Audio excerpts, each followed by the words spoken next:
आज चर्चा करनी है कि दशलक्षण पर्व यो रक्षाबंधन पर्व क्यों चला, इसके पीछे कौन सी कहानी थी, कौन सा राज था, कौन सा रहस्य था, वो मुनियों को अवसर क्यों किया, ऐसी कौन सी जरूरत पड़ी थी। तो कल रक्षाबंधन का त्योहार है। एक बार की घटना, आचार्य अगमनाचार्य विहार करते करते अपने 700 मुनियों के साथ अवंती देश के उज्जैनी नगरी में आए और वहाँ पर राजा वर्मा का राज्य था। उसके 4 मंत्री जो जैन धर्म के विरोधी थे, उसमें मुख्यमंत्री बाली, वरुचि,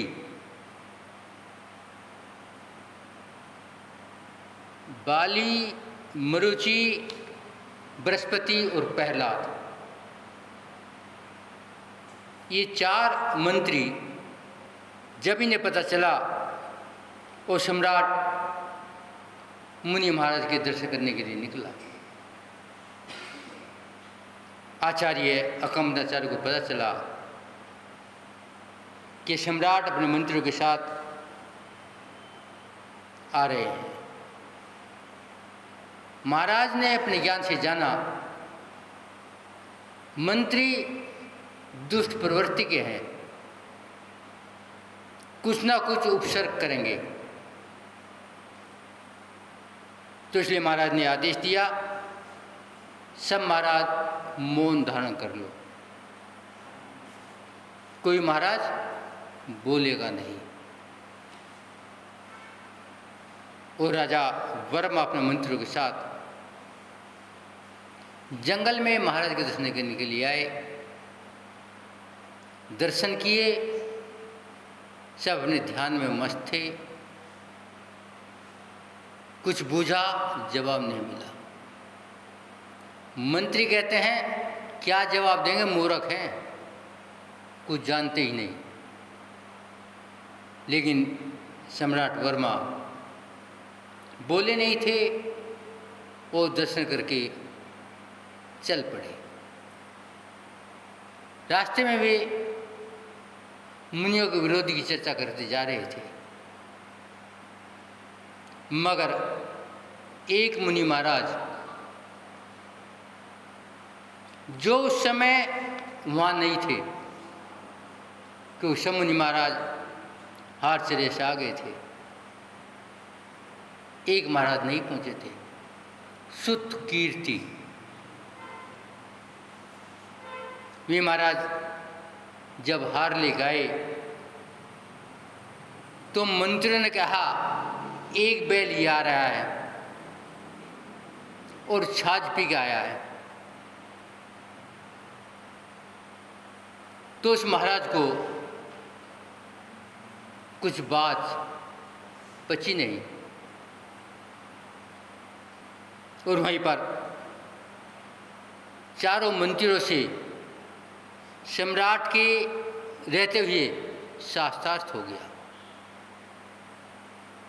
वो 4 मंत्री हार गए। हार क्या गए, उन्होंने अपना अपमान समझा और मन में द्वेष के भाव बहुत बढ़ गए। सोचा इन मुनियों से बदला लेंगे और उन्होंने ये निश्चित कर लिया। महाराज सुत कीर्ति चर्चा करके संग में गए, आचार्य अकमनाचार्य को सारी घटना बता दिया। आचार्य कहते हैं तूने सारे संघ को उपसर्ग करवा दिया है, जब मेरी गलती नहीं थी, उसे मौन का पता नहीं था। तो मुनि महाराज विनय करते हैं, कोई रास्ता? माँ यदि अपने बेटे को बलि के लिए निकाल के दे दे तो माँ की बहुत बड़ा जिगर बनाना पड़ेगा। और आचार्य ने मुनि महाराज के लिए बलि के लिए भेज दिया, अर्थात जहाँ तुम्हारी ये चर्चा हुई है आप वहीं जाके ध्यानस्थ खड़े हो जाओ। कब तक? कल तक। कितने घंटे? पूरी रात, पूरे दिन खड़े हो। काहे में? समयक मुद्रा में। कोई हलन चलन नहीं होगा। वो चारों मंत्री बदला लेने की सोच रहे थे, योजना बनाई, चलो रात्रि के समय सब मुनियों को साफ कर देंगे, उनकी अकल ठिकाने लगा देंगे। चले, रास्ते में सुतकीर्ति महाराज ही मिल गए। विचार किया, अपमान तो इसने किया है, उन्हें छोड़ो, इसकी गर्दन साफ करो। और गर्दन साफ करने के लिए अपनी अपनी तलवार निकाल लिया। मगर पहले तलवार कौन चलाए, उन चारों में विवाद हो गया। तुम चलाओ, तुम चलाओ, तुम चलाओ, तुम चलाओ। अंत में निर्णय हुआ, चारों एक साथ चलाओ। चारों ने अपनी तलवार उनके ऊपर तान लिया, मगर मारने वाले से बचाने वाले में ताकत ज़्यादा होती है। ये प्रकृति का नियम है। उन्होंने जैसे ही तलवार तानी मुनि महाराज के ऊपर गर्दन काटने के लिए, क्षेत्र के देवता ने उन्हें कील दिया और वे वहीं के वहीं स्थिर हो गए। हाथ में स्थिर तलवार, और वे हल जुल ना सके, बोल ना सके, कुछ ना कर सके। पूरी रात स्टेचू बन कर खड़े रहे। प्रातःकाल सारे नगर में हल्ले मच गए कि सम्राट के मंत्री महाराज को मारने आए थे और वहीं के वहीं किल गए। महाराज कहाँ थे? ध्यान में खड़े थे, उन्हें कोई मतलब नहीं किसी से। सम्राट आए, देखा, मुनि महाराज के चरणों में प्रार्थना की, महाराज ने क्षमा कर दो, अज्ञानी है, कुछ जानते नहीं। महाराज कुछ पता भी नहीं था, मैं तो अपने ध्यान में थे। तो महाराज ने देवता से कहा, हे देवताओ, अज्ञानता में कुछ काम हो जाते हैं, इन्हें क्षमा करो। और वे हलन जुलन शुरू हो गया। मगर सम्राट को बड़ी पीड़ा हुई कि मेरे राज्य में दिगंबर संतों पर इतना भारी हमला। उन्होंने चारों मंत्रियों को देश निकाला दे दिया, अपमान के साथ मुंह काला करके बैंड के साथ बाहर निकाल दिया। मगर मंत्री थे, बुद्धि तो थी, मन में सल बैठी थी, और वे वहाँ से निकल के चले गए। अपमान हुआ इन दिगंबर साधु के समय में। वे समय था 18वें तीर्थंकर अरेनाथ भगवान का काल था। समय निकलता गया। कुछ समय बाद आचार्य गमनाचार्य अपने 700 मुनियों के साथ विहार करते करते हस्तिनापुर के जंगल में आ गए और वहाँ का राजा पद्मसेन 9वें चक्रवर्ती पद्म राज के छोटे पुत्र, उनके बड़े भाई और पिताजी दीक्षा ले गए थे। पिताजी मोक्ष पहुंच चुके थे, निर्वाण हो गया था, केवल ज्ञान हो चुका था, और बड़े भाई साधनारत थे। समय का परिवर्तन चलता रहता है, ये प्रकृति का नियम है। ये भी नियम है कि संसार में 10वें तीर्थंकर के समय में जितना उपद्रव मचा उतना कभी नहीं मचा। लोगों में मिथ्यात्व का प्रभाव बढ़ रहा था, लोग बलि की तरफ बढ़ रहे थे। मात्र पशु बलि नहीं, मनुष्यों की बलि दी जाती थी।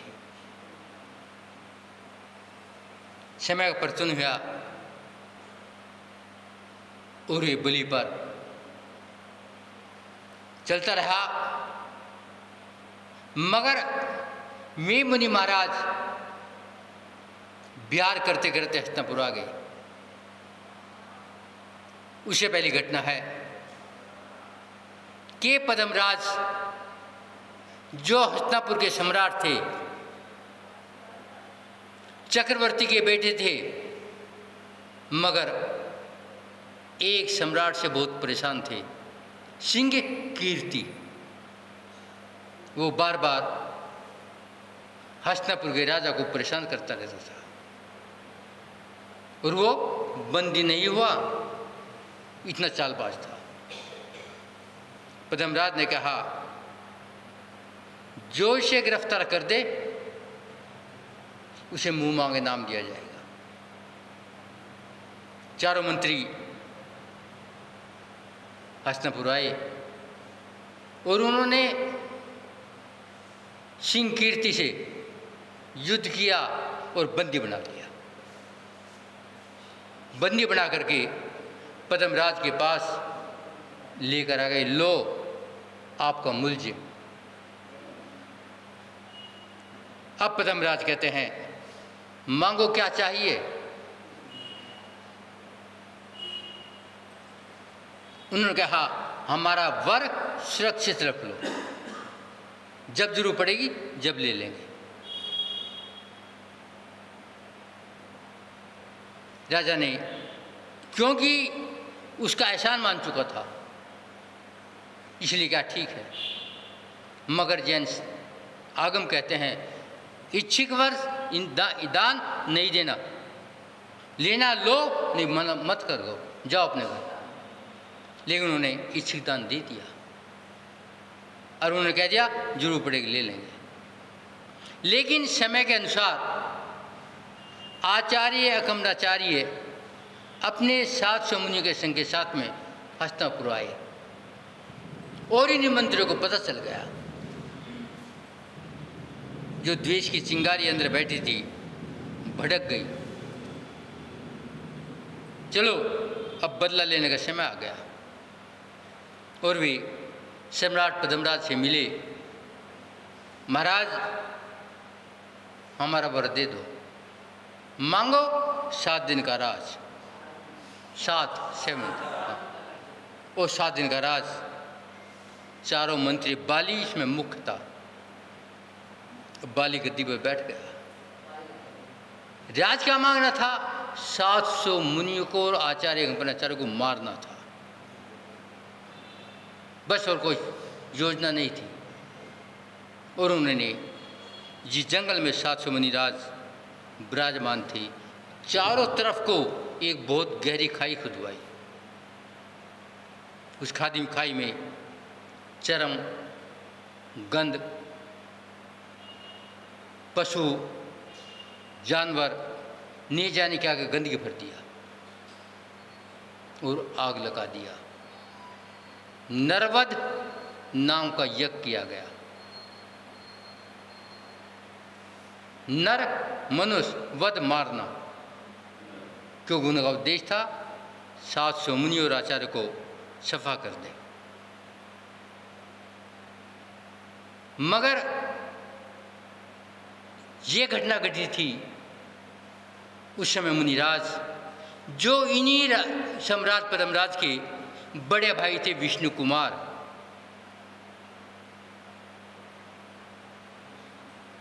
तो ये घटना विष्णु कुमार से शुरू होती है, जबकि आप जानते हैं चक्रवर्ती का कितना वैभव होता है। उसके पास 360 रसोइया, 360 वैद्य, 9 निधि, बहुत बड़ा वैभव होता है। और उसकी स्पर्श इंद्री, हाथ पैर 9 योजन तक छू सकती थी। 9 योजन कितना होता है? 1 योजन 4 कोस का। 1 कोस कितना? 12 किलोमीटर का। तो 12 चौक 48 किलोमीटर का 1 योजन। और कितने योजन तक? 9 योजन तक छू सकती थी। वो हाथ पार से देख सकता था। आँख, चक्षु, कान, सुनना, इनकी कितनी थी? 47,262 सही 7/70 योजन तक सुन सकते थे और देख सकते थे। इतना विशाल राज था और वे 12 योजन तक की बात सुन सकते थे। आज क्या है कि उसके पुत्र ही अपने राज्य में मुनियों को मरवा रहे हैं। काहे के लिए? खाली एक वर दे दिया था, एक वचन दे दिया था।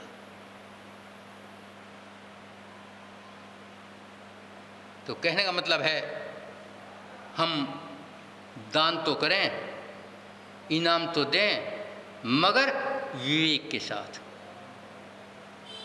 जब हमारा विवेक सो जाता है, हम नहीं जाने क्या क्या कर देते हैं। तो इस कहानी के पीछे ये रक्षाबंधन का त्यौहार शुरू हुआ है, क्योंकि इन चारों मंत्रियों ने मुनियों पर उपसर्ग किया था। ये चर्चा कल करेंगे कि उपसर्ग कैसे किया और कैसे कैसे दुरिया। अब देखते हैं ये रक्षाबंधन में हम आप क्या करते हैं। परंपरा है, बहन भाई की कलाई पर कच्चा धागा या राखी बांधती है और राखी बांध करके अपने जीवन की सुरक्षा की भावना भाती है। उसके बाद में बहन भाई के माथे पर रोली का तिलक लगाती है। रोली का तिलक कहता है, भाई तुम्हारी आयु दीर्घायु हो, तुम्हारी आयु लंबी हो, ये मैं भावना भाती हूँ परमात्मा के चरणों में। उसके बाद क्या करती है? रोली के ऊपर सफ़ेद चावल लगाती है, ये अक्षत कहते हैं। इसको कहती है, भैया तुम्हारी जीवन अक्षत हो, कभी नष्ट ना हो। वो तुम्हें ये जीवन मिला है, मनुष्य पर्यावरण है, अक्षय पद पाने के लिए मिला है, और तुम अक्षय पद को प्राप्त करो, अर्थात मुक्ति को जाओ। उसके बाद क्या करती है? मुंह में मिठाई देती है। ये परंपरा है यहाँ की भैया। हाँ, मिठाई देने का मतलब है तुम्हारी जबान में इतनी मधुरता हो, कटुता ना हो। इससे आपस में प्रेम बना रहे, वात्सल्य बना रहे, चाहे वो चाहे धार्मिक भाई हो, चाहे परिवार हो, चाहे नगर हो। ये मिठाई इसलिए देती है। ये आज की भी वही परंपरा चल रही है, मगर बीच में कई घटना घटी। जब मध्य भारत में महाराणा सांगा, जिनकी महारानी करमवती, मेवाड़ के सम्राट, लेकिन राज्य में महाराणा सांगा की आदत के कारण कुछ पब्लिक विरोध में हो गई। इसका फायदा उठा करके गुजरात के बहादुर शाह ने उन पर चढ़ाई कर दिया। किस पर? महाराणा सांगा पर। और महाराणा सांगा उस युद्ध में मारे गए। और उसकी महारानी करमवती युद्ध की कला जानती नहीं थी, मगर क्या करें, राज की तो रक्षा करनी है। उसने चिंतन किया, विचार किया, गहराई में उतरी कि मैं रक्षा कैसे करूं। जब आदमी चिंतन में उतरता है, वास्तविकता की गहराई में जाता है, तो रास्ता मिलता है। उस वक्त दिल्ली के सम्राट हुमायूं थे। उसने हुमायूं के पास एक पत्र लिखा सहायता के लिए, और उसने उस पत्र के बीच में एक कच्चा धागा रख दिया। कच्चा धागा पहचान है, बहन रक्षा की प्रार्थना करती है, राखी है। और उसने तुरंत वो पत्र दिल्ली हुमायूं के पास भेजा। जब दूत ने पत्र दिया, हुमायूं ने खोला, धागा देखा, पत्र पढ़ने की जरूरत नहीं, मेरी बहन को मेरी आवश्यकता है। सेनापति को आदेश दिया, चलो। कहाँ? वहाँ पर राजस्थान। महाराणा सांगा मृत्यु के घाट उतर गए। उनकी पत्नी करमवती वहाँ जूझ रही है। हुमायूं स्वयं अपनी सेना के साथ में पहुँच गए। भयानक युद्ध हुआ। और उन्होंने क्या किया? गुजरात के बहादुर शाह को बंदी बना लिया और करमवती को सिंहासन में बिठा दिया। ये कच्चा धागा आज की परंपरा नहीं है, उस काल से परंपरा है जिसे हम चौथा काल कहते थे, सतयुग कहते थे। और ये रक्षाबंधन जब से चलता आया है कि कोई भी बहन अपने भाई की बात नहीं है, सभी भाई जिसको भी वो धागा भेज देगी या धागा बांध देगी, वो उसकी तन मन धन से पूर्ण रूप से रक्षा करता था। आज तो दिखावा ज़्यादा है, वास्तविकता कम है।